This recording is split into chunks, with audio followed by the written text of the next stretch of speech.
दोस्तों, आप सबका एक नए वीडियो में स्वागत है। इसमें हम लेकर आए हैं विज्ञान से संबंधित कुछ महत्वपूर्ण प्रश्नोत्तर जो आपकी आगामी प्रतियोगी परीक्षाओं में बहुत हेल्प करेंगे। अगर आपको वीडियो पसंद आए तो प्लीज़ वीडियो को लाइक और शेयर जरूर करिएगा। तो चलिए शुरू करते हैं। आज का पहला प्रश्न है, यूरेनस ग्रह किस ग्रह से उत्पन्न हुआ है? Option A Mangal, option B पृथ्वी ग्रह, ऑप्शन सी बृहस्पति ग्रह, ऑप्शन डी इनमें से कोई नहीं। इसका सही उत्तर हो जाएगा ऑप्शन डी, उपर्युक्त में से कोई नहीं। यूरेनस का वायुमंडल मीथेन, हाइड्रोजन और हीलियम से बना हुआ है। यूरेनस 13 वलयों के समूह से घिरा हुआ है। यूरेनस एक बर्फ का विशालकाय ग्रह है। यूरेनस एकमात्र ऐसा ग्रह है जो अपनी ओर घूमता है। यूरेनस पृथ्वी और अधिकांश अन्य ग्रहों के विपरीत दिशा में घूमता है। यूरेनस पर एक दिन 17 घंटे से थोड़ा अधिक का होता है। यूरेनस पर एक साल पृथ्वी पर 84 साल के बराबर होता है। यूरेनस के 28 अज्ञात चंद्रमा हैं।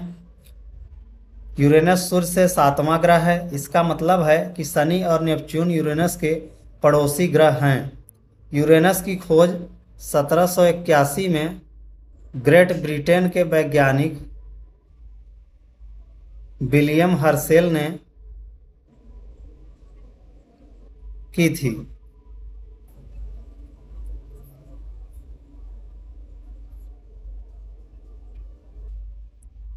अगला प्रश्न है, भूकंप को मापने के लिए किस यंत्र का उपयोग किया जाता है?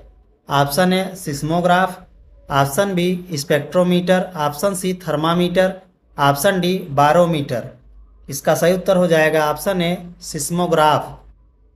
भूकंप को मापने के लिए सिस्मोग्राफ नामक यंत्र का उपयोग किया जाता है।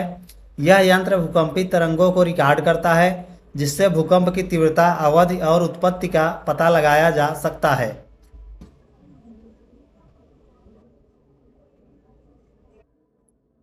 अगला प्रश्न है, पृथ्वी पर ग्रीनहाउस प्रभाव के लिए कौन सी गैस जिम्मेदार है? Option A nitrogen, option B carbon dioxide, option C oxygen, option D helium. इसका सही उत्तर हो जाएगा ऑप्शन बी कार्बन डाइऑक्साइड।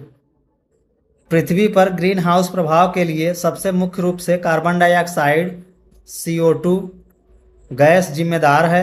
अन्य ग्रीन हाउस गैस हैं जैसे methane CH4, nitrous oxide N2O और वाष्प H2O भी ग्रीन हाउस प्रभाव में योगदान करती हैं।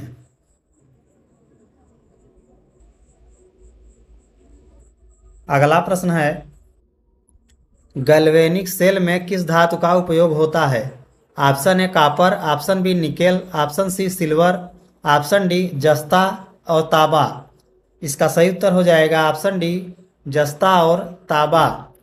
गैल्वेनिक सेल में आमतौर पर जस्ता Zn और तांबा Cu जैसे धातुओं का उपयोग किया जाता है, लेकिन अन्य धातुएं भी उपयोग में लाई जा सकती हैं। जस्ता को इनोड के रूप में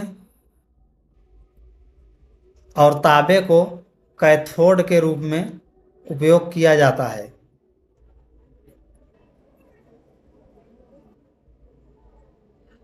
अगला प्रश्न है, निम्नलिखित में से कौन सा तत्व बिना सूर्य की सहायता के विद्यमान होता है?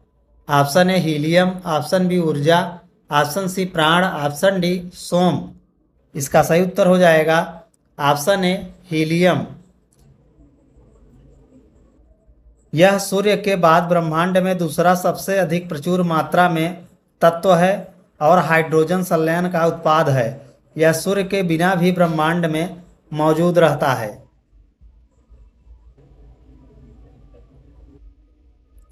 अगला प्रश्न है, अणु का केंद्रीय भाग क्या है? Option A nucleus, option B नाभिक, option C electron, option D neutron. इसका सही उत्तर हो जाएगा ऑप्शन बी नाभिक। अणु का केंद्र नाभिक है। यह परमाणु के भीतर स्थित होता है। धनात्मक निवेश वाले प्रोटॉन और अनावेशित न्यूट्रॉन होते हैं। नाभिक में प्रोटॉन और न्यूट्रॉन होते हैं जो परमाणु के द्रव्यमान का अधिकांश हिस्सा बनाते हैं।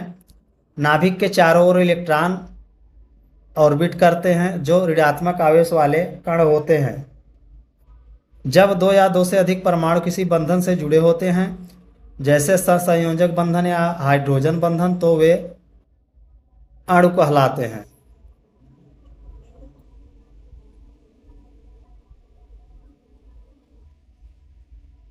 अगला प्रश्न है, कौन सा ग्रह सौरमंडल का सबसे ठंडा ग्रह है?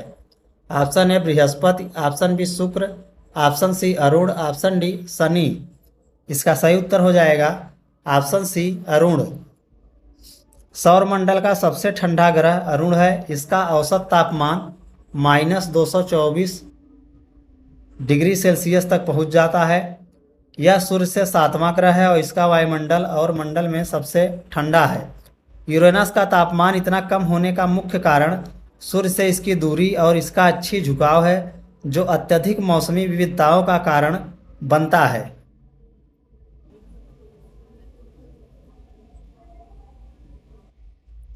अगला प्रश्न है, ब्रह्मांड में सबसे बड़ा तारा कौन है? ऑप्शन ए सूर्य, option B UY Scuti, option C महाकाशी ग्रह, ऑप्शन डी चंद्रमा। इसका सही उत्तर हो जाएगा ऑप्शन बी युवाई स्कूटी। ब्रह्मांड में सबसे बड़ा ज्ञात ग्रह तारा युवाई स्कूटी है। यह एक लाल सुपरजाइंट तारा है जिसकी त्रिज्या सूर्य की त्रिज्या से लगभग 1700 गुना बड़ी है। यह स्कूटम तारामंडल में स्थित है और पृथ्वी से लगभग 9500 प्रकाश वर्ष दूर है। यह सूर्य से कम 1 लाख गुना बड़ा है और इसका द्रव्यमान सूर्य के द्रव्यमान से 7 से 10 गुना ज़्यादा है।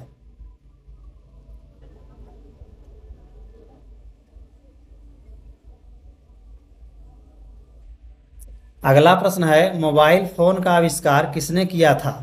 Option A Alexander Graham Bell, option B Michael Faraday, option C John Logie बेम्बर्ग, ऑप्शन डी मार्टिन कूपर। इसका सही उत्तर हो जाएगा option D Martin Cooper. Mobile phone का आविष्कार मार्टिन कूपर ने किया था। उन्होंने 3 अप्रैल 1973 को मोटरोला के लिए पहला hand held cellular phone DynaTAC 8000X बनाया था। कूपर ने न्यूयॉर्क में सार्वजनिक रूप से इस फ़ोन से पहली कॉल करके इतिहास रचा था।